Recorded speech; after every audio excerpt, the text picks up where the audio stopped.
depart. Could you give us some more details on what exactly happened? Was there any warning? And I'll leave it at that for now. Okay, thank you, Edith. So we were a party of approximately 20 UN personnel in 5 vehicles. I'm based in Yemen and had previously received Director General Tedros some 2 days before. He'd previously been in Aden and had traveled up to Sana'a. He was here to engage with leaders of Ansarallah, or the de facto authorities here in Sana'a, in order to negotiate the release of, or to contribute to the negotiation and the release of UN staff.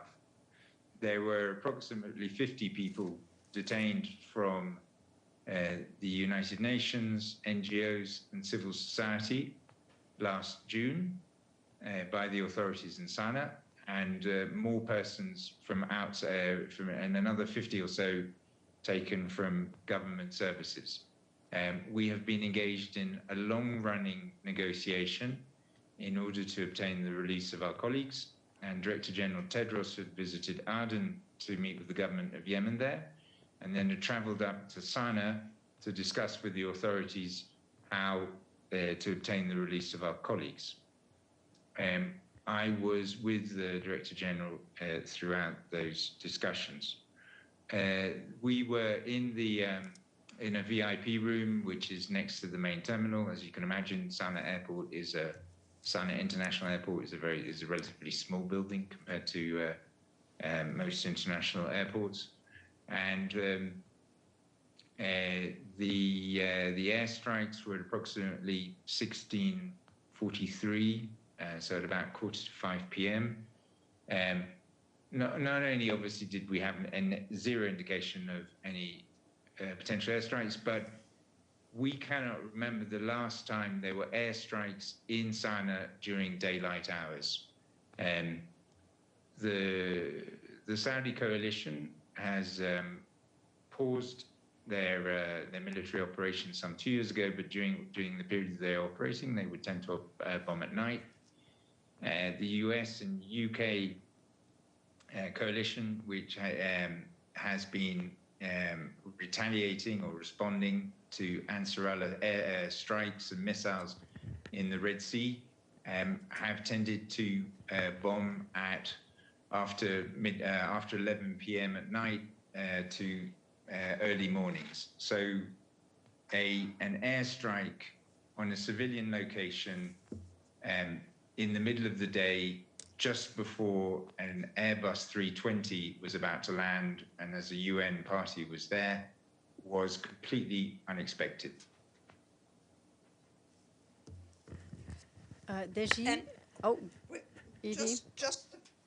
Just a quick follow-up, which I'm sure we all want to know. So what happened when the airstrike took place? What did you all do? Did people go to the ground, go under furniture? Well, the UN Department of Security, Safety and Security, UNDSS, responded very professionally. They moved the colleagues out of the VIP building into 5 armored vehicles that were waiting for the delegation, and we waited in the armored vehicles for approximately 40 minutes so that we could ascertain what was the situation, so that we could also look after the injured crew member. One of the UNHAS crew members was hit in the lower leg with an open by shrapnel, who lost a lot of blood. I saw the blood on the tarmac this morning as we said goodbye to Tedros. He lost a lot of blood and had to be evacuated to a hospital inside Sana'a.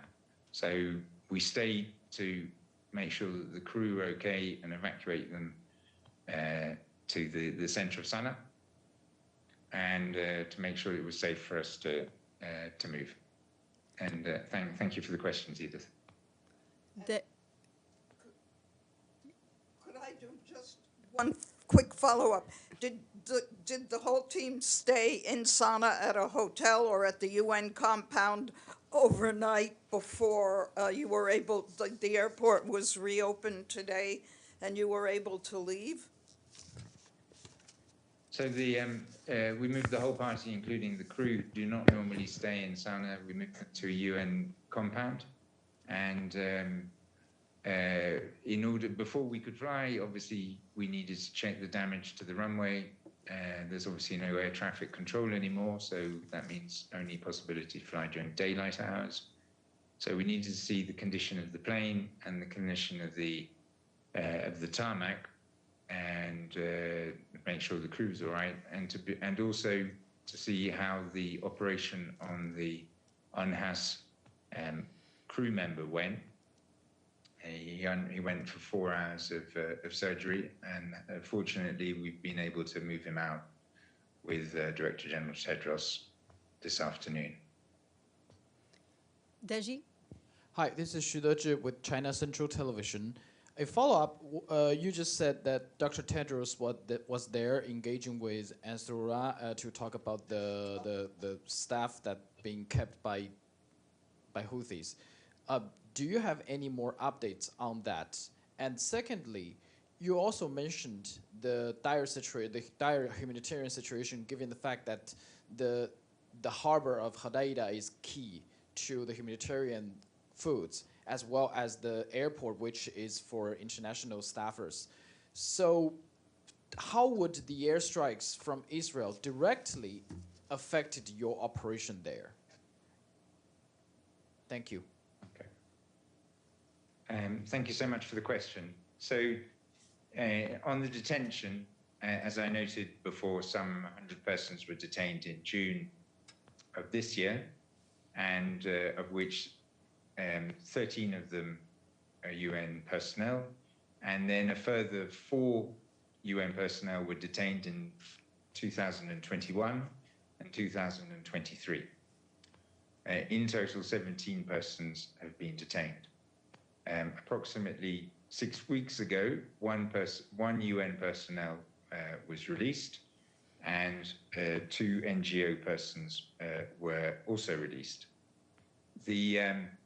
All of our persons, all of the UN colleagues who have been detained have been working on humanitarian and aid projects throughout this period. They're covered by UN privileges and immunities, and they should have not been detained. And we have repeatedly called upon the authorities in Sana for their release. We have seen over the last weeks some slight improvements. But one person have been able to speak with their families at least one occasion. And as I noted, 1 UN personnel and 2 NGOs were released some 6 weeks ago. The discussions that myself and Director General Tedros engaged in here were to seek a way forward so that all UN personnel and non-UN personnel, NGOs and civil society could be released. In our discussions with various senior officials in Sana, they gave us commitments that we hope will lead to the eventual release of our colleagues. In terms of I'll sort of stop there and then I'll move on to the discussion about the harbour. So as we noted, the 80% of UN's food comes through Hodeida Harbour. The 80% of Yemen's food requirements for the north comes through Hodeida Harbour, and I would say close to 90%, 95% of all the medical supplies. So the harbour is absolutely vital. If that harbour is decapacitated, and there have been numerous airstrikes on that harbour. There was airstrikes twice yesterday. Some days ago, the tugs, which are used to bring in the big ships, 2 tugs were destroyed. and there have been previous airstrikes in and around the harbour over the last months. If that harbour does not operate, then we will see a dramatic and sudden decrease in the humanitarian situation in Yemen. The harbour is a civilian location, and the Security Council has established two missions in order to assure that. One is the UNMAHA, which was set up as a result of the Stockholm Agreement, and their purpose is to ensure that the harbour is used only for civilian purposes. The other UN mission is UNVIM, so the United Nations Verification and Inspection Mechanism, which is not based in Yemen, but is actually based in Djibouti. They are responsible for ensuring that all containers and products that are taken into Hodeidah Harbour are consistent with Security Council resolutions. So there's two UN missions whose only job is to ensure that Hodeidah remains only of use for civilian reasons. So it's a civilian facility, there is no doubt about that, and the UN works to ensure that. And any damage to it will lead to massive suffering for Yemenis. Thank you. But you didn't really answer my question, how this round of airstrikes affected your operation there. Has it been delayed or paused or suspended? So the airstrikes of some days ago, which destroyed the two tugs, was estimated to reduce the harbour capacity by 50%.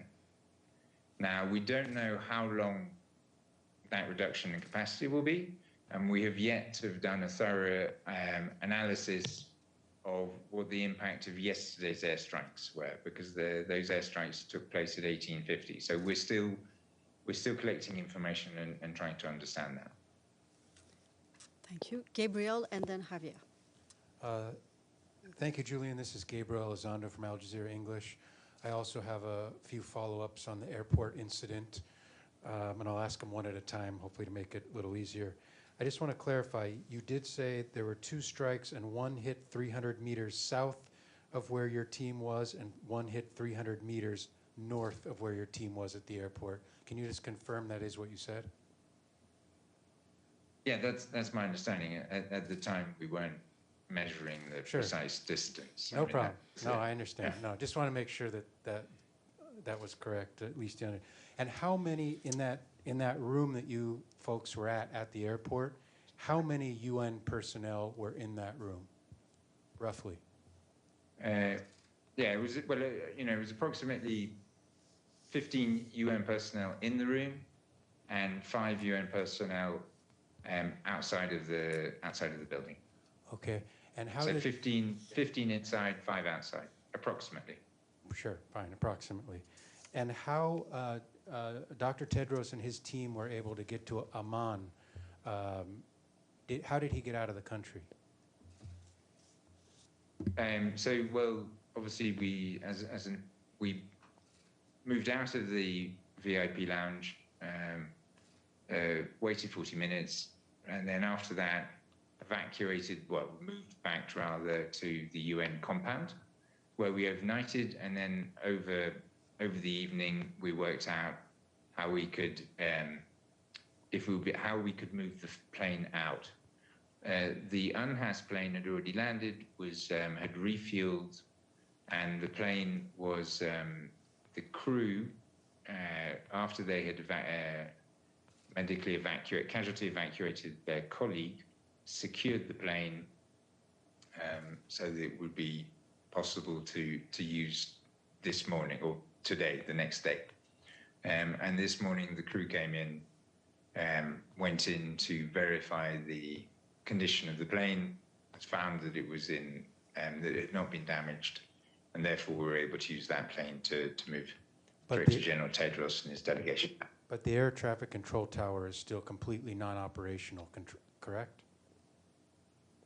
Yeah, that's correct. I mean, on UNHAS pilots, and I can't say for other pilots, but certainly UNHAS pilots during daylight hours are able to take off without an air traffic control. Thank you. And my last question is, and I know you're dealing with a lot of very important humanitarian issues in Yemen, so I'm sorry to ask you these detailed questions about one incident, but I just wanted to get clarification because you were there.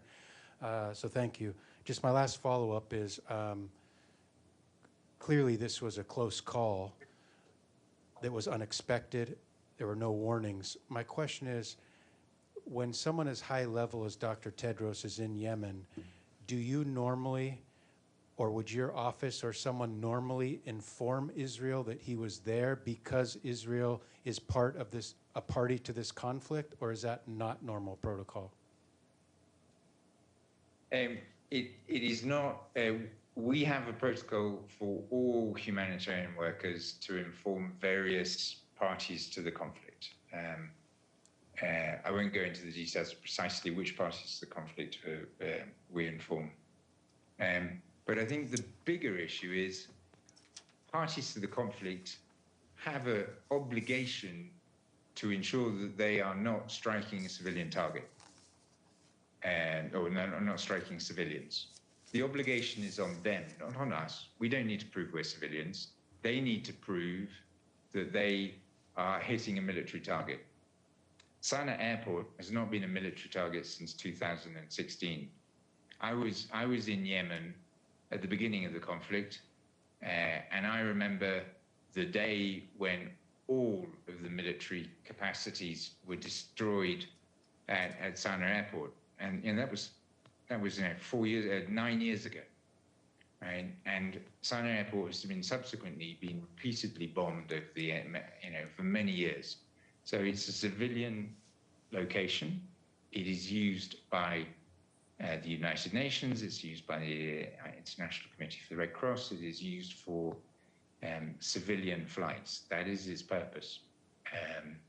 And so all parties to the conflict have an obligation to respect the civilian nature of that facility and to observe international humanitarian law. The responsibility is on them. Thank you. Javier?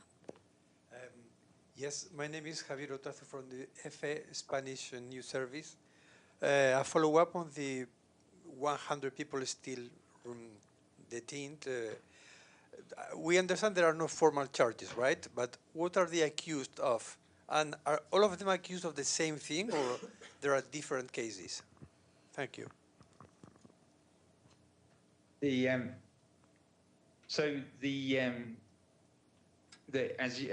you, Xavier. As you correctly noted, of those persons who were detained in June, we have not been informed of any formal charges, and there has not been. We're not aware of any statements on the specific individuals.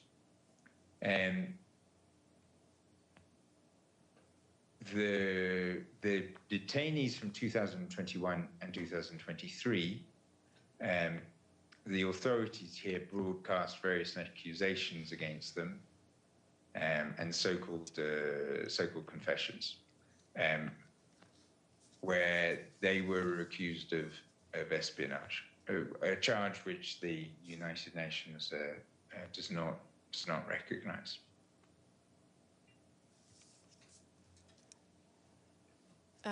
Let me, you have another one. Then I'll go to Ephraim, then Edie, and then we will wrap up to allow Julien to go back to his activities. Can you please provide any more details? I mean, espionage.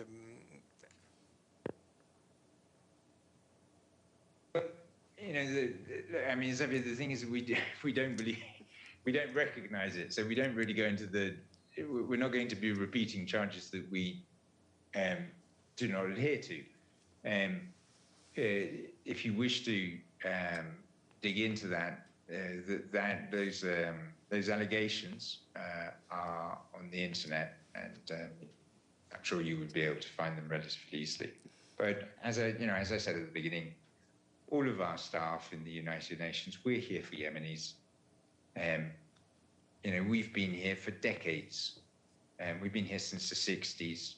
Our only purpose is humanitarian assistance and, where possible, the development of the country. And our colleagues have risked their lives. We've had colleagues killed here in Yemen. We've had colleagues kidnapped. you know, the only reason we're here is to serve Yemeni people in situations of dire humanitarian need. Thank you. Ephraim, and then Edie. Thank you so much. My name is Ephraim Kosaifi with Arab News Daily. About the UN staff in Yemen, given what's happening elsewhere and the systematic attacks we've been seeing for the past 14 months on healthcare workers, whether in Palestine or during the war in Lebanon, I know every one of your staff is there to serve and all of that, but what is the morale really? How much of a trepidation are they looking to the events around them and the way the healthcare and the humanitarian workers are being treated in these wars? Thank you. And well, thank you, Adrian. That's a very humane question. The the conditions, both as a result of, I mean, obviously, firstly, there's a result of the detention, not just UN's personnel, but also NGO personnel. We're completely perturbed. I have many colleagues who, for weeks were very anxious about even coming to the office or going out on field missions.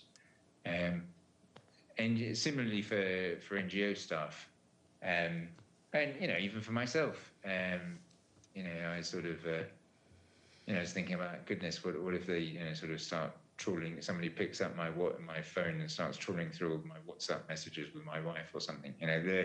When you're in that kind of environment, you're operating in that environment. It's very heavy for everyone. And then in addition, so you've got those challenges, and we've seen some improvements in the operating conditions in the last, say, 2-3 months. There's been some changes in the personnel in the authorities in Sana, which has meant that some of the problems that we saw have reduced. So we have been having international staff have no longer been asked to leave Yemen, which was the case up until about 3-4 months ago, where every week we would have an international staff member asked to leave. The discussions that we have with the authorities now are much more focused and directed towards finding solutions for Yemenis in need.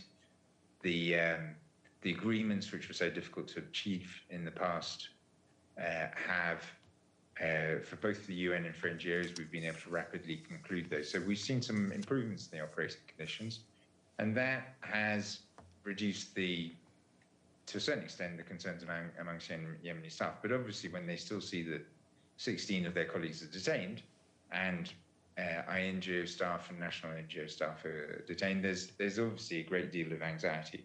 Then if you add in addition to that,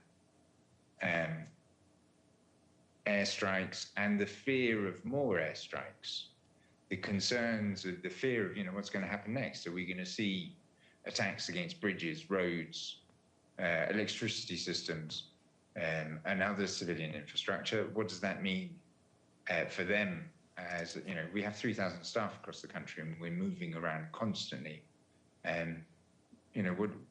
What's going to happen to them? And obviously, we follow the news. We see what happens in other countries. My staff, and not just my staff, NGO staff, and health workers in government clinics.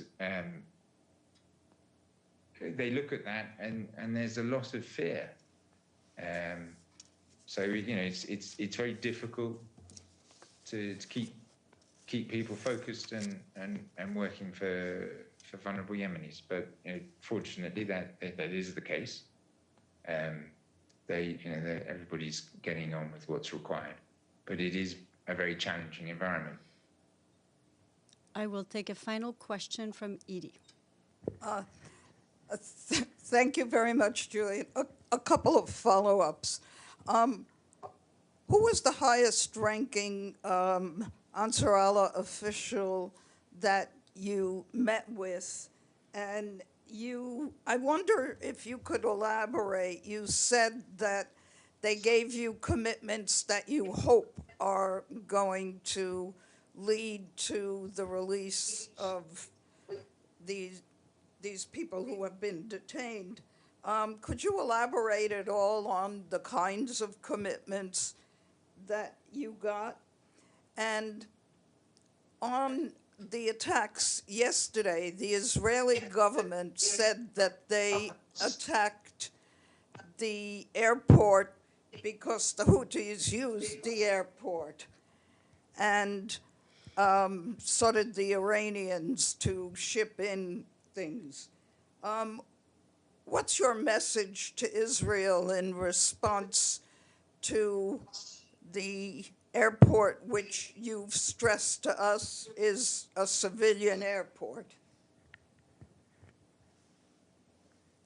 Thank you very much, Edith.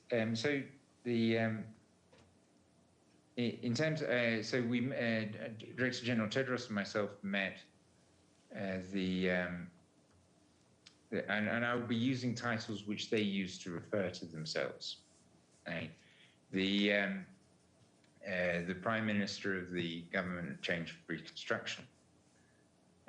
Obviously, the Prime Minister of the internationally recognized government is another person, and that person, is in Aden, in the temporary capital. But so we, Director General met the Prime Minister of the de facto authority, met the Foreign Minister, Mr. Jamal Amar, and met a member of the Supreme Political Council, Mohammed Ali al-Houthi. Those were the three meetings.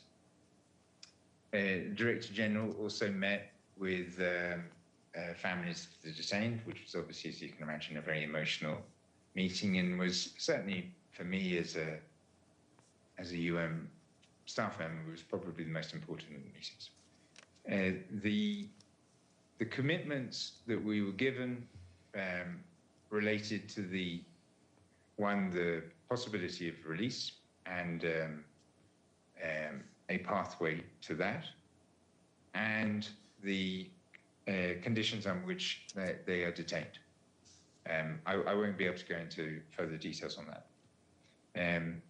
In terms of the airport, there is only one flight other than the International Committee for the Red Cross, the United Nations, that uses Sana'a Airport, and that's a Yemeni airline which flies an Airbus 320 to Amman, Jordan.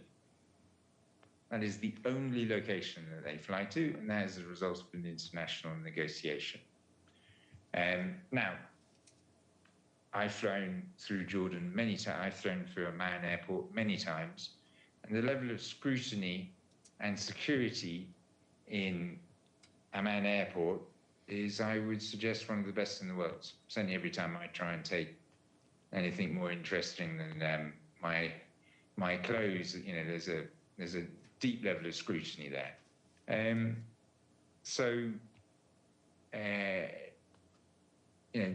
It's a civilian airport. There is one civilian flight to one city, which presumably can be quite easily verified by member states that would wish to require to understand more about that flight. And as I noted, it is that flight operates as a result of an international agreement. I hope that's of help. Thank you very much. Thank you very much. And we will end on this note. Julien, thank you so much for taking the time to be with us today, for taking all of these questions. Thank you so much for your availability. All right, thank you. I will take 2 minutes to go back to the office to grab a few more pieces of paper for you, and I will be right back.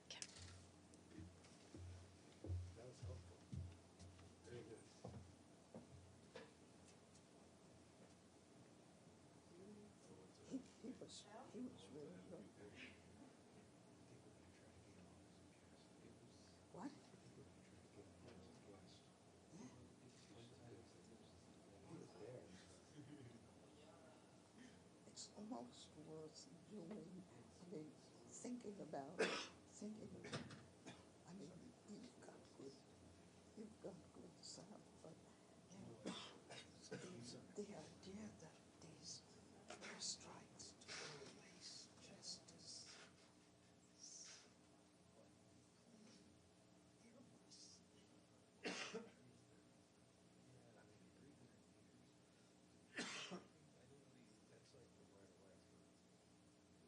300 meters is like 900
Okay, thank you so much for your patience. I'm back, and I will have a few notes for you, then I will take your questions.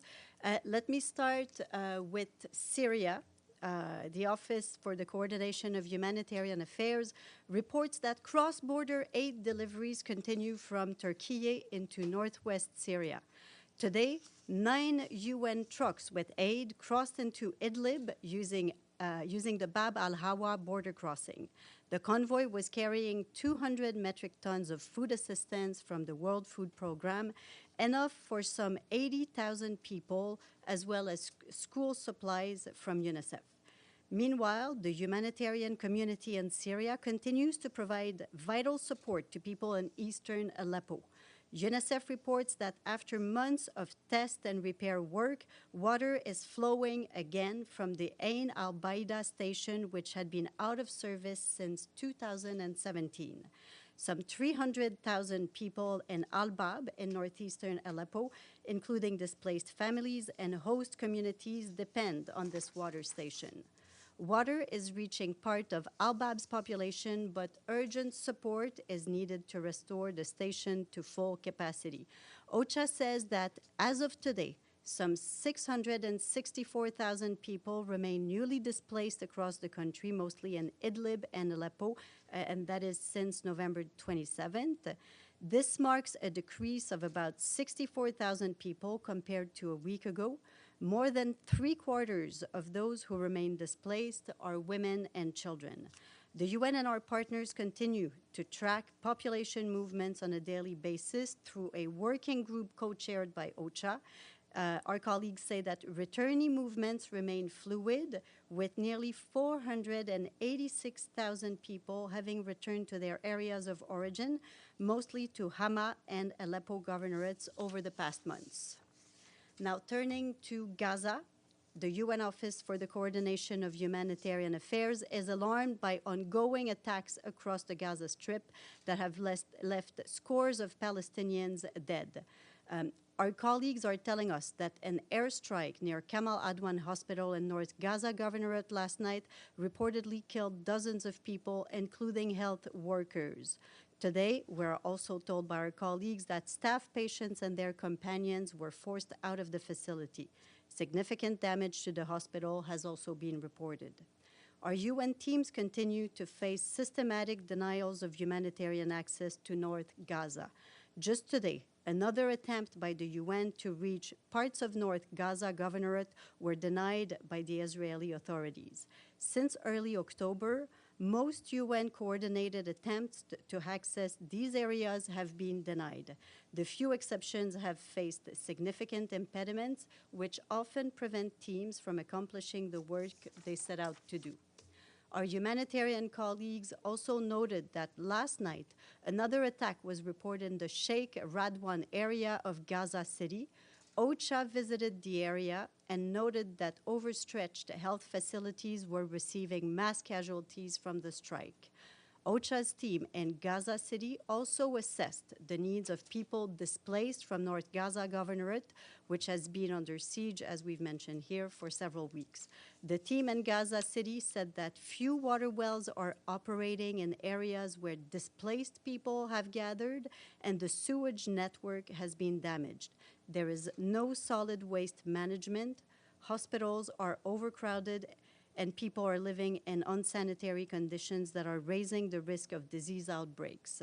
Our colleagues also tell us that people at displacement sites also face risks due to potential flooding. Now, in the West Bank, our colleagues tell us that as of yesterday, Israeli forces had killed 20 Palestinians over a 10-day period, including at least 12 deaths due to airstrikes. Our colleagues say that Israel's military operation in Tulkarm's refugee camp caused extensive damage to infrastructure. OCHA warns that lethal warlike tactics are being applied repeatedly during these operations in the West Bank, raising concerns over use of force that exceeds law enforcement standards. As this year draws to a close, our humanitarian colleagues report that 2024 marked the largest number of Palestinians displaced across the West Bank since OCHA's records began nearly 2 decades ago. They tell us that as of Tuesday, a total of 4,706 Palestinians have been displaced across the West Bank this year, including 1,949 children. The majority were displaced in operations carried out by Israeli forces, primarily in refugee camps and other urban areas of the northern West Bank. Our colleagues also note that demolition of Palestinian property was among the other factors driving record displacement this year, which also including settler violence and access restriction.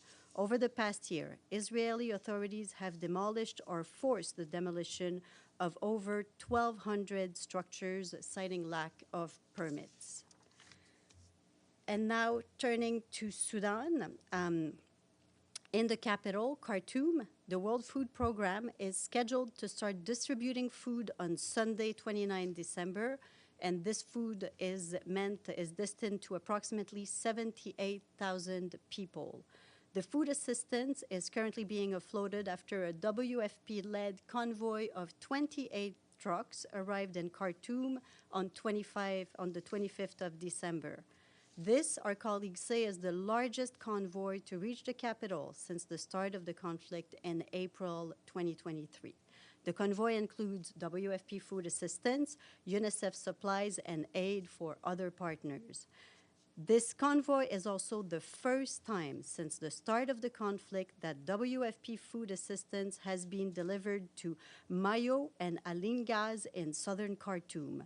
Both areas are at risk of famine, according to the IPC classification. WFP has been working to gain access to all parts of Khartoum, taking advantage of brief lulls and fighting to deliver food assistance while also supporting the community efforts to deliver daily hot meals. In July, a WFP convoy delivered food and nutrition assistance to people in Bari, Karari, Umbada, and Omdurman localities of Greater Khartoum. WFP is also working to expand the delivery of hot meals through the community-run projects in Jebel Aulia. WFP is already supporting community kitchens in Mayo and is working to expand hot meals to Aline Gaz as well. And finally, we have an international day today, and it is the day of the International Day of Epidemic Preparedness. In his message, the Secretary General says that COVID-19 was a wake-up call to the world. Millions of lives were lost, economies shattered, health system pushed to the brink, and daily life upended for all of humanity. On this day, he calls on countries to heed the lessons of past health emergencies to help prepare for the next. And that is it for me. I will take your questions. Edie, go ahead. Thank you, Stephanie. First, on Yemen, Dr. Tedros tweeted that he's in Amman, Jordan. Is he staying there? Is he planning to fly back today to Geneva, where WHO is headquartered? My understanding is that he is on his way to Geneva. I don't have his exact schedule for the next flight. He took, as Julien told us, the UN humanitarian air assistance flight that took him to Amman, and I believe that they will make their way back to their headquarters soon. Thank you. And secondly, can you tell us on Gaza, is Kamal Adwan Hospital still operating after this attack? We checked with our colleagues from the World Health Organization just now, just before the briefing once again. What they're telling us is that right now they don't really have access to the hospital. As I said in the note, you see, we noted once again how difficult it is for us to have access to these areas. So they're continuing to check and to see what exactly is the state of this hospital. But just as a reminder, we continue to call on all parties to comply with their obligation to respect and protect in all circumstances medical personnel and medical units, including hospitals and health facilities. Kamal Adwan is one of the last, if not the last, hospitals that was operating in this part of Gaza. Sick and injured children are going into this hospital. We're going into this hospital to get treatment. sick and injured men, women were also going there with medical personnel, risking their lives in some cases to continue to provide services to people who really need it. And this is why we continue to call for an immediate ceasefire in Gaza. We continue to call for the protection of all medical facilities in Gaza. Yes. I mean, you've been calling for that for a long time from this podium. The Secretary General has been. And to be frank, it hasn't worked. I mean, Kamal Adwan Hospital was just seized by Israeli authorities in the last few hours. And by all accounts, all of the doctors and all of the patients inside have been forced out. Their whereabouts are unknown, and their safety is unknown at this point. So with that said, what is the message from the Secretary General on the protection of the patients and hospital staff and anyone else that is unaccounted for right now from Kamal Adwan Hospital? These actions put the lives of all of these people in even more danger than what they faced before. And for us, you know, what we can do, we have colleagues on the ground who continue to try to get access. You know, we've been reporting in the past few weeks, several weeks now, how we've been making attempts to deliver assistance to this part of Gaza, to the hospital. In some cases, I think, was it on Monday that I think I was able to report that we were able to, that WHO was able to bring some assistance to the hospital. Right now, I think what we can do is, of course, with our colleagues on the ground who continue to do all they can to provide, to support the assistance, to support the people of Gaza, and we continue to call for these facilities to be protected. Thank you, Stephanie. If Israel, I'm not there, you're not there, we're going off secondhand information, if Israel is holding any doctors, any patients, anyone associated with that hospital, including journalists right now, if Israel is holding them, detaining them against their will, what is the message from the Secretary General to Israel about that?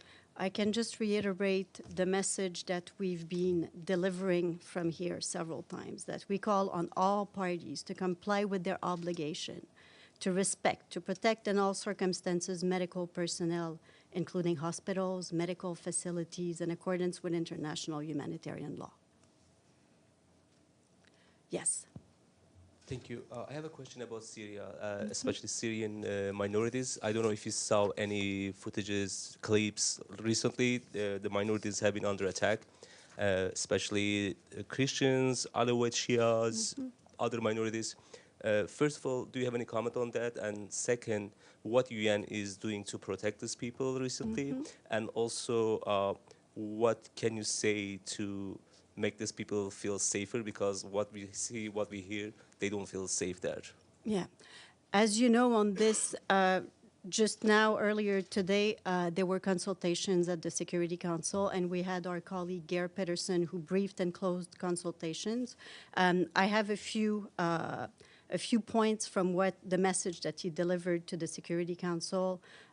So he reiterated to members of the Security Council this morning that the key principles of Security Council Resolution 2254 have wide consensus. The transition there should be Syrian-led and owned, ensuring credible, inclusive, and non-sectarian governance, including also constitutional reform, the holding of free and fair election, and the meaningful participation of women. He stressed that the challenges ahead are immense and they cannot be underestimated. I think that refers also to some situations that you're describing now. He also noted that the risk of escalation in several areas of Syria is concerning. Syria's sovereignty, its territorial unity and integrity must be restored, and all acts of aggression must cease immediately. I don't know if we have questions online. Deji? I have a question. Oh, and who is it? Go ahead. Oh, this is Stefano. I have a question. Oh, hi, Stefano. Hello, Stephanie. An Italian journalist has been arrested in Tehran Her name is Cecilia Sala, and she's been arrested on the December 19.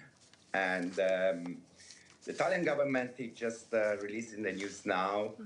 And my question is first, what the Secretary General think about this arrest? She had a visa as a journalist. She was doing her job, and now she has been in prison in Tehran.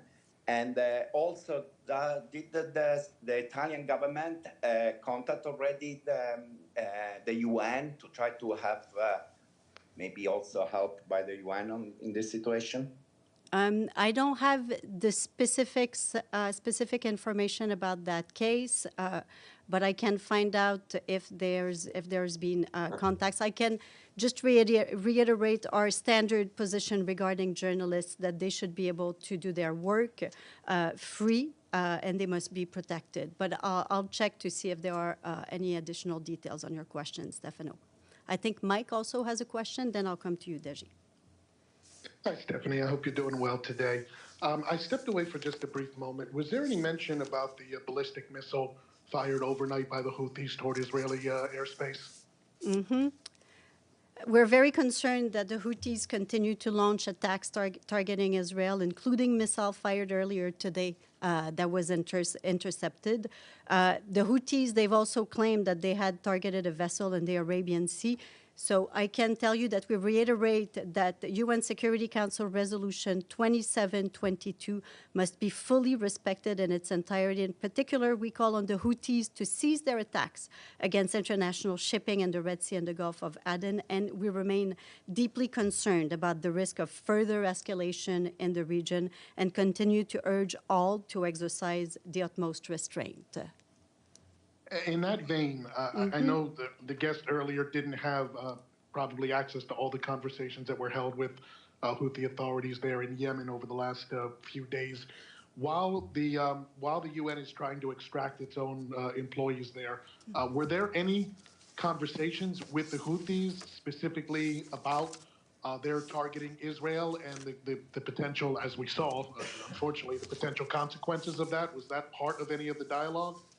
I don't want to extrapolate more on what he said, but as he described, these conversations were really focusing on humanitarian issues, on issues related to the release of the staff detained. We would have to check on other details, but as we've said very often, we have the special envoy that continues his work in that regard, and his engagement continues. Thank you, Stephanie. Deji? Yes, just want to ask, do we have a briefing next Monday? I think so, but we will confirm that later this afternoon. You see, that's an easy question, but we will confirm. We will confirm. Thank you. Very good. All right. Well, thank you so much to everyone. Have a good weekend.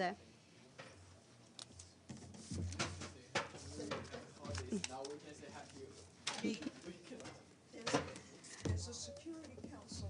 I know.